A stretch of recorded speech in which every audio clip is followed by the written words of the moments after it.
At my grandfather's 78th birthday party, security pulled up a video no one saw coming and my future ended right there, right in that moment. My name is Valerie Stratton. After the party wrapped up, I went back to the venue just to grab the handbag I'd left behind on my chair. I figured it would take 2 minutes tops. But as I stepped into the hallway, a security guard stopped me cold. He glanced around, then whispered for me to follow him into the control room. "What you're about to see is going to completely change the way you think," he said, his voice so low it sent chills down my spine. And he was right. I collapsed right there on the spot. He hit play on the footage from the overhead camera at our table. I watched it all unfold in crystal clear detail the second I turned my back to toast my grandfather. Someone close to me pulled a small vial from their pocket and poured a clear liquid straight into my water glass. Another person stepped in to block the view while the third scanned the room and gave a quick nod of approval. They shared this quiet little smile, the kind I'd always thought was warm and familiar. As I turned back and took a big sip without a clue, my hands started shaking so badly I had to grip the edge of the desk to stay upright. My stomach twisted like I was going to be sick, and my mind just went blank. The guard asked quietly if I was okay, or if he should call someone. I could only shake my head. No words, just tears rolling down without a sound.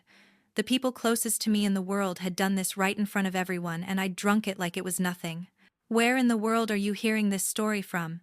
Drop a comment below with your location right now, and tell me if you ever discovered the people you trust most. The ones who raised you were the ones trying to take everything from you at a family celebration. What would be the very first thing you'd do? I really want to know your thoughts. Share them down there. I drove home in silence that night, the city lights blurring past the windows as my mind replayed that footage over and over.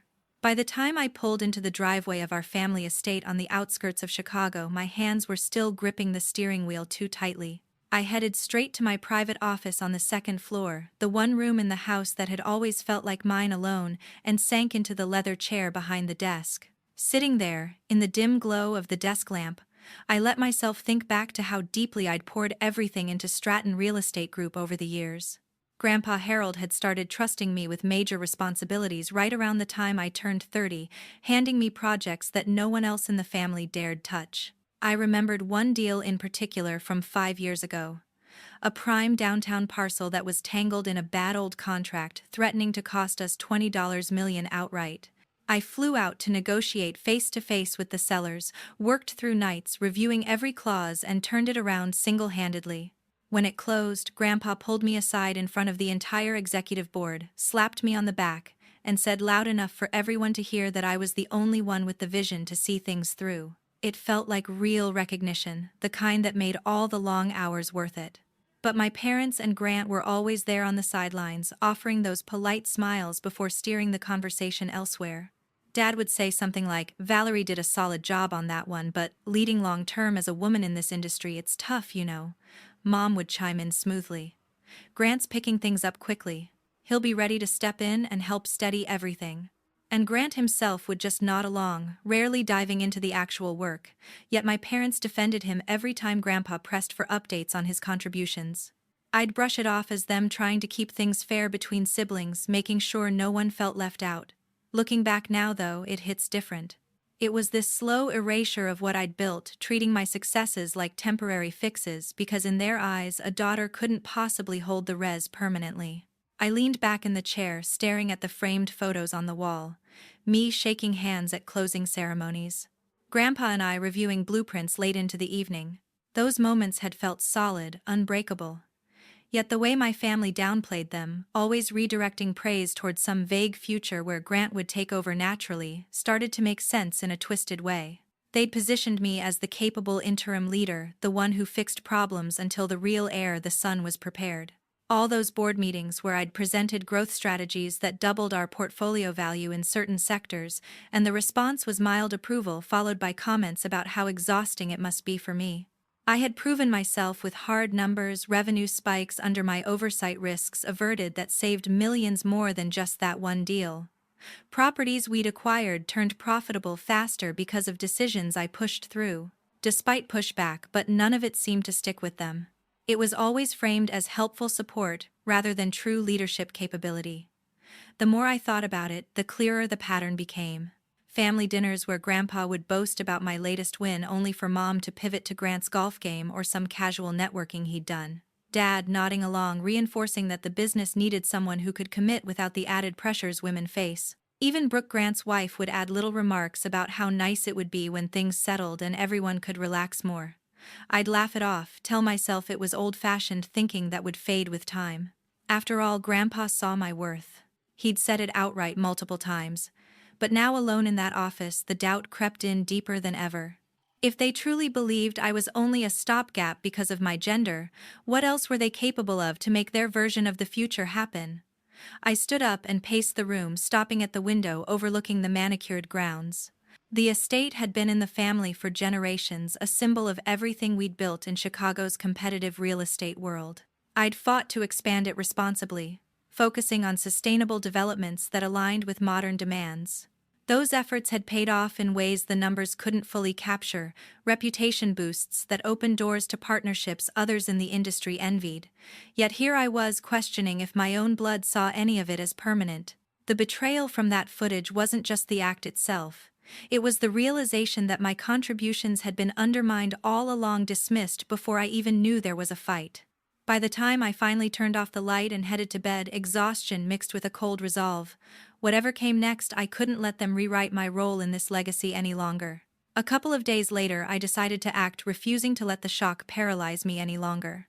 I contacted a private laboratory in downtown Chicago that I'd worked with before on environmental testing for property acquisitions, a place known for handling sensitive corporate cases without questions. I drove there personally that afternoon, sealing the remaining water from the party in a sterile container I'd grabbed from a medical supply store on the way, along with a fresh blood draw I'd done at an urgent care clinic nearby. At the lab, I handed over the samples in person, stressing the need for urgent processing, while keeping my explanation minimal: possible contamination from an event, nothing more. The technician nodded professionally, promising preliminary findings soon. Waiting turned out to be torture. The first email update arrived 4 days in, and it only heightened my anxiety. They'd isolated unusual chemical traces but couldn't classify them definitively without comparative data. The compound didn't align with standard databases for poisons or common contaminants, so accuracy required cross-referencing additional material. I couldn't afford delays, so I risked going back to the venue that very night. I messaged Marcus Hale directly. He'd slipped me his contact info during that initial encounter, sensing I'd need it. He agreed to meet me after hours at a discreet service door around back. The building was mostly dark, echoing with distant cleaning noises as he guided me to the storage area. He'd thoughtfully set aside one of the actual glasses from our table, unwashed and bagged, explaining he'd held onto it because something felt wrong that night. We also downloaded longer clips from a secondary camera angle that captured more context around the table. My nerves were on edge the entire time. One janitor's cart rolling too close forced me to freeze in the shadows until it passed. My breath held tight to avoid any sound. Back with the enhanced samples, I delivered them first thing the following morning. The full report finally confirmed everything. A specialized industrial chemical, restricted to research settings, engineered to induce temporary cognitive impairment, gradually eroding concentration, short-term recall, and sound judgment, while mimicking natural decline from overwork or age. Stopping exposure allowed recovery, but prolonged use could make someone appear reliably incompetent in high-stakes roles. The lab noted its non-medical application violated federal controls on incapacitating substances, potentially falling under assault statutes if used maliciously. To tie it directly to the source, I needed physical evidence from inside the house. I bided my time until the upcoming weekend, when the family scheduled their regular golf retreat at the club in Oakbrook, about 30 meters west, enough time for the estate to clear out. Saturday morning, once their cars pulled away, I moved quickly to Grant's private study on the first floor. Using a duplicate key I'd kept from years ago when helping organize his files, I eased open the locked lower drawer of his desk. My pulse thundered in my ears as I sifted through papers. There they were, detailed statements from multiple Las Vegas resorts, overdue markers piling up to $3 million, complete with escalating interest warnings and collection threats. Tucked behind them in a false bottom compartment was the matching vial, small unmarked glass, with a dropper top residue matching the lab description visible at the bottom. I photographed every page, meticulously capturing account numbers, dates, and signatures for undeniable proof. The process took longer than expected, my fingers trembling slightly on the phone screen to avoid blur, paranoia built with every creak of the old house settling. I finished just as gravel crunched outside far earlier than planned. I secured the drawer exactly as found, slipped the key back into my pocket, and exited through the side hall to my own area upstairs. Reaching my door, I heard voices downstairs moments later. They'd cut the outing short for some reason. I leaned against the wall, steadying my breathing, relieved but shaken by how close that had been. The evidence was now mine, solid and irrefutable, linking the substance straight to Grant's desperation. For the next week I wrestled with myself, hiding the encrypted drive containing all the evidence in a locked safe behind books in my office. Sleep became impossible most nights. I'd lie awake, staring at the ceiling, replaying every family moment in my head and wondering how it had come to this. The thought of exposing everything terrified me, not just because it would shatter the family image we'd maintained for decades, but because Grandpa Harold's health was fragile at 78, and a betrayal this deep might push him over the edge. On the other hand, staying silent meant handing over everything I'd fought for, letting them win and rewrite my place in the company as some kind of failure. The conflict tore at me constantly, leaving me exhausted and short-tempered, even in routine meetings. I finally decided to test the waters with Mom, first clinging to the slim hope that maternal instinct might override whatever loyalty she felt toward tradition. I suggested we meet at our usual coffee spot in Lincoln Park, just a short drive from the estate, framing it as needing advice about work pressure. She agreed quickly, and we sat at an outdoor table on a quiet weekday morning away from prying ears.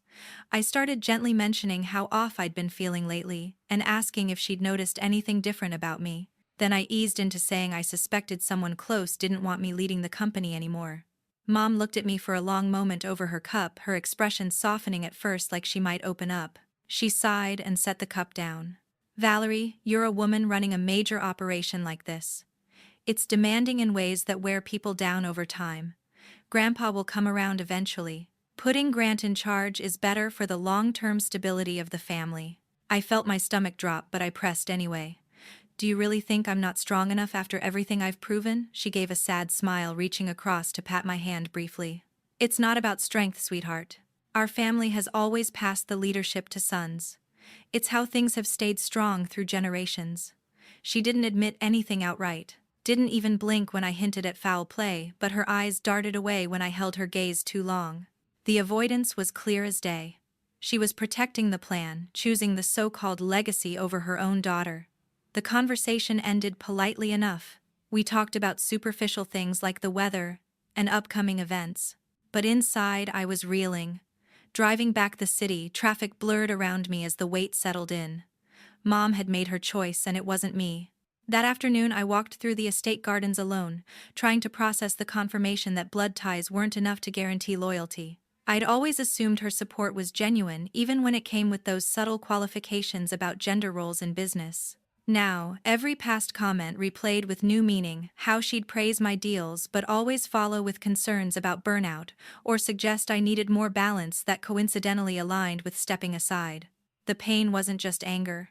It was this deep ache of loss, realizing the mother-daughter bond I'd counted on had limits defined by outdated expectations. I sat on a bench overlooking the lake, view our property backed onto letting the quiet sink in while I weighed my options again. Going public with the evidence would destroy more than reputations. It would erase any illusion of unity we'd projected to partners and competitors alike. By evening, the internal battle intensified as I reviewed the files once more on my laptop in locked mode. The lab report's clinical language contrasted sharply with the personal devastation it represented.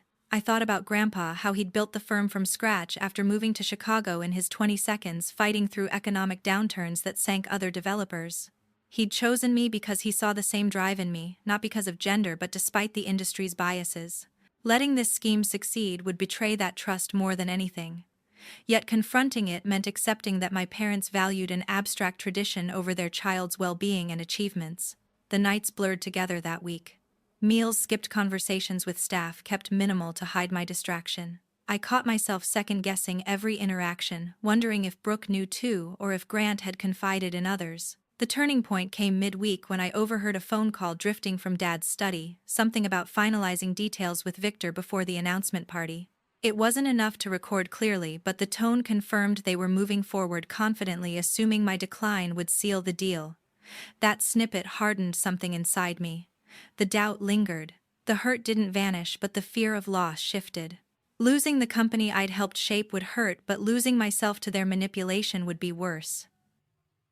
Mom's words echoed not as comfort but as the final push. She'd chosen sides, and it forced me to choose mine definitively.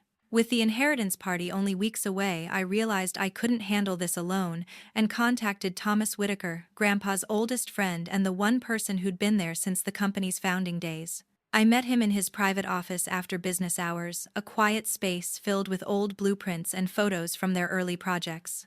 I spread out the evidence on his desk, the full lab report, the photographs I'd taken, the audio files, and watched his reaction shift from concern to outright fury as the pieces fell into place. He didn't waste time with doubt. He gripped my shoulder and said we'd safeguard the foundation of everything Grandpa built, no exceptions. The challenges started immediately when we tried moving the critical documents. The original property deeds, founding, share certificates, and primary contracts were scattered across multiple secure locations, including the family's primary bank with its strict monitoring for unusual activity. We couldn't risk large transfers that might flag alerts to Dad or the board. So we divided the work into careful small steps over several evenings. We drive to different branches around the Chicago metro area, scanning and uploading portions at a time, before physically relocating originals to a neutral international facility Thomas had access to through long-standing overseas contacts. One close call happened at a suburban branch when a manager recognized Thomas from past dealings and started asking about the reorganization we covered with talk of routine estate planning updates. But it left us both on edge for days. Meanwhile, Thomas introduced me to a specialist physician he knew through discreet channels, someone experienced in handling exposure to restricted substances. The treatment protocol kicked off right away, but recovery wasn't smooth or quick. Early stages brought severe vertigo that left me bedridden for hours, unable to stand without the world spinning violently. Migraines pounded relentlessly, and fatigue hit in waves that made even reading emails feel impossible. I coped by confining myself to my room or telling everyone the pressure of upcoming events was catching up with me. The doctor adjusted dosages carefully, warning that pushing too fast could worsen symptoms temporarily. The deception grew harder as my condition fluctuated. Grant noticed the inconsistencies, first cornering me in the kitchen one morning with a pointed look. "You're moving around better lately, feeling stronger." His tone carried suspicion under the casual concern. I deflected with complaints about sporadic good days, but he pressed again a few evenings later during dinner prep. Dad joined the scrutiny during our shortened strategy sessions, studying me across the table before commenting that the leadership load might be too much right now. "Are you positive you want to keep pushing this hard?" he'd ask, eyes lingering. I amplified the performance, trailing off mid-sentence in discussions, or resting my head in my hands to simulate exhaustion. Grandpa's worry deepened with every report from my parents about my struggles. They ramped up private talks with him, emphasizing the need for decisive action to protect the company's direction. He'd pull me aside in the library for heartfelt checks, holding my hands as he searched my face. "Are you really okay with all this responsibility right now?" he'd say softly. "I never want to burden you if it's too much." The guilt gnawed at me for keeping him in the dark, knowing the full truth would devastate him, but revealing it prematurely risked everything we'd secured. I'd reassure him weakly that I was managing all while the internal conflict raged. Risks mounted in other ways too. A scheduled bank audit nearly overlapped with one transfer, forcing a last-minute cancellation and reschedule. My symptoms swung unpredictably. Clarity returned in bursts, strong enough to review complex projections, sharply only for nausea to strike during conversations. I timed weak moments around family presents, slouching in chairs or excusing myself early from meals. Mom observed silently, most times her expression unreadable since our coffee meeting. The household atmosphere tightened, everyone orbiting the approaching party with different expectations. The day of the inheritance announcement party finally came, filling our family estate on the outskirts of Chicago with a mix of excitement and unspoken pressure. More than 100 guests arrived throughout the afternoon. Veteran developers who'd partnered with Grandpa on landmark projects, attorneys handling our trusts, bankers from institutions tied to our financing, and extended relatives who rarely showed up otherwise. The ballroom had been transformed with crystal chandeliers casting warm light over linen-covered tables, fresh orchids flown in from a conservatory downtown, and a string quartet playing subtle classics in the corner. Servers circulated with champagne flutes and hors d'oeuvres, keeping glasses full while conversations flowed about recent commercial leases and downtown revitalization trends. I navigated the room carefully, greeting clusters of acquaintances while intentionally letting my grip waver on the stem of my glass, spilling a drop or two to sell the ongoing struggle. When approaching a group of executives I'd collaborated with on the Magnificent Mile expansion, I paused as if searching for words, asking one vice president to repeat his name. Even though we'd met dozens of times, they responded with polite concern, patting my arm and suggesting I sit soon. The act felt exhausting but necessary, reinforcing the narrative my parents had pushed for months. I'd sent Victor Langford a personal invitation, framed as an olive branch, noting Grandpa's desire to move past old grievances as he transitioned leadership. He showed up promptly, dressed impeccably, and working the room with handshakes and reminiscences about deals from 20 years back. I watched him from across the space, exchanging brief nods when our eyes met, all while keeping my distance until the right moment. Multiple times throughout the evening, I slipped away to verify preparations. The USB drive stayed secure in an inner pocket of my clutch, holding the complete extended footage. Marcus had secured audio files from discrete placements, capturing planning discussions, the comprehensive laboratory breakdown of the restricted compound, and high-resolution images of the vial residue, alongside Grant's casino debt summaries. The independent technician I'd contracted, someone recommended through a trusted contact, outside family circles, confirmed he was positioned at the control station, ready to trigger the main screen on my discreet signal via a small remote in my hand. My parents and Grant stayed clustered near Grandpa at the elevated head, language telling. Mom leaned in frequently with gentle touches on his arm. Dad gesturing emphatically about future stability, while Grant sat forward eagerly, occasionally glancing my way with what looked like satisfaction. Brooke remained at his side, offering supportive smiles to the conversation. I caught fragments as I passed nearby, phrases about protecting legacy assets and ensuring smooth continuity that aligned perfectly with their private agenda. Grandpa's gaze found me repeatedly amid the crowd, his eyes reflecting both pride in hosting and worry over my visible fatigue. During a brief lull, when the quartet paused between pieces, he beckoned me closer. He took my hand in both of his, the familiar strength still there despite his years. "How are you managing tonight?" he asked softly, scanning my face with that penetrating look he'd always had. I managed a nod and quiet reassurance that everything was fine, even as adrenaline surged through me, knowing the sequence was almost upon us. Guests began migrating toward assigned seats as dinner service wrapped silverware clinking, while anticipation built for the program's highlight, Grandpa's long-awaited declaration of succession. The MC took the stage smoothly, welcoming everyone and sharing light stories about Grandpa's early risks, acquiring distressed properties during Chicago's tougher economic periods that ultimately positioned us for growth. Laughter rippled appropriately, glasses raised in casual toasts. I positioned myself strategically near an aisle, close enough to intervene quickly but not drawing attention. Victor mingled near a group discussing potential joint ventures, oblivious to his role in what was coming.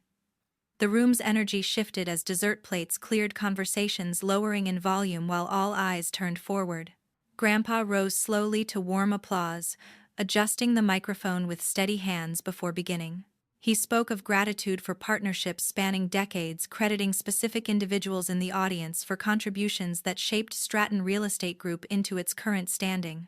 My parents flanked him supportively, Grant shifting in his seat with barely concealed expectation. The build-up felt endless, every word amplifying the stakes, as Grandpa transitioned toward revealing his chosen path forward for the firm he'd founded and nurtured through every market cycle. The hall went completely silent as Grandpa rose to speak, the clink of silverware, stopping abruptly while every guest turned toward the het. Grandpa Harold took the microphone with both hands, his voice carrying that familiar authority, despite the slight tremor from age, ready to announce the successor he'd chosen after years of careful thought. I stood up quickly before he could begin, my tone soft and unsteady, as I asked for permission to say a few words of thanks to the family first. I managed a faint smile, giving the subtle signal to the technician. The large screen lit up behind him, and the extended footage started playing in high definition, the exact moment from the birthday party, when my parents and Grant tampered with my drink, complete with Marcus Hale's recorded warning. What you're about to see is going to completely change the way you think.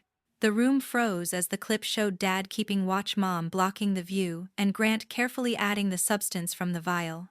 Next came the audio recordings of their planning sessions, voices clear as they discussed selling off prime assets cheaply to Victor after making me appear unfit. The lab report followed, slide by slide, detailing the restricted chemicals' effects on cognition.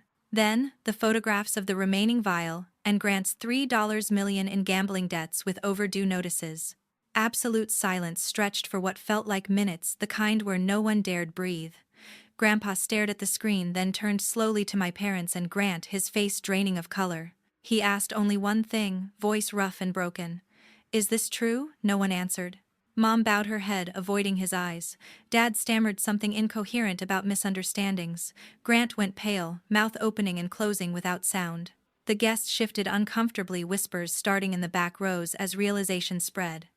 I faced them directly, keeping my voice steady despite everything inside me. "You did this to me because you believed a daughter couldn't lead, that only a son deserved to carry on the family tradition." Victor Langford bolted up from his seat near the front, knocking over a glass as he tried to edge toward the exit, but security personnel I'd stationed discreetly blocked the doors. The officers I'd coordinated with in advance entered from the side entrances, moving efficiently through the aisles. They read the charges: conspiracy to defraud and attempted harm. First to Dad, then Mom, Grant, and finally Victor, cuffing each one as the Miranda rights echoed in the stunned room. Murmurs turned to gasps, phones coming out despite the no recording signs. Some longtime partners looked away in discomfort. Others stared in open shock at the family unraveling before them. Grandpa sank back into his chair, one hand clutching his chest while the other gripped the table edge. His eyes locked on me with a mix of pain and deep regret. I stood there through it all, no tears coming, just this hollow emptiness settling in as the people who'd raised me were led out in handcuffs past tables of horrified guests. The quartet had stopped playing long ago, leaving only the sounds of footsteps and muffled protests. Brooke sat frozen beside Grant's empty seat, face buried in her hands. Officers escorted the four out separately to waiting vehicles outside, flashbulbs from a few discreet media tipped off, anonymously capturing the scene through windows. Inside, conversations erupted in low, urgent tones. Questions about what this meant for ongoing deals. Concerns over stability. Sympathy directed my way from those closest to Grandpa's generation. I remained near the podium, watching as the reality sank in for everyone. The betrayal wasn't just personal anymore. It was public, undeniable, with consequences unfolding in real time under bright lights. Grandpa reached for my hand again when I moved closer, squeezing it weakly without a word. His breathing labored, but eyes pleading for some explanation I couldn't give yet. The evening that was meant to celebrate legacy had become its breaking point.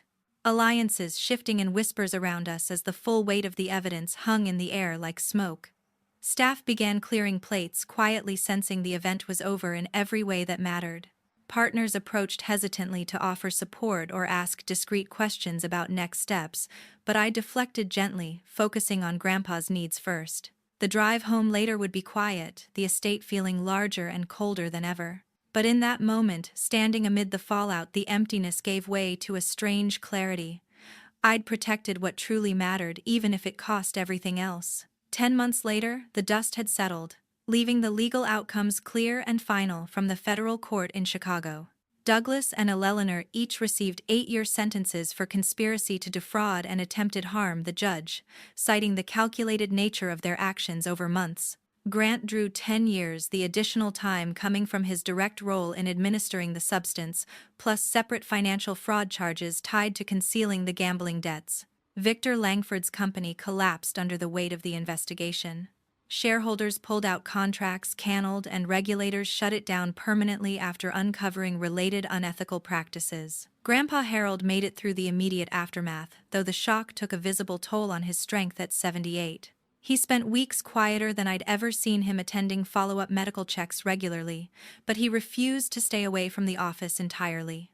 A few days each week he'd come in for short visits, sitting in the conference room reviewing summaries I'd prepared, offering insights from decades of experience, without ever bringing up the trial or the people involved.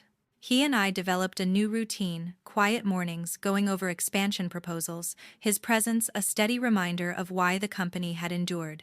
I assumed full control of Stratton Real Estate Group restructuring teams to focus on long-term sustainable projects across Illinois.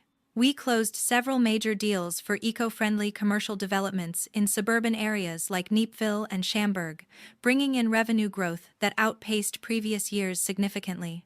Partners who'd stuck with us through the scandal expressed relief at the direction, and new investors approached cautiously at first but committed once results showed.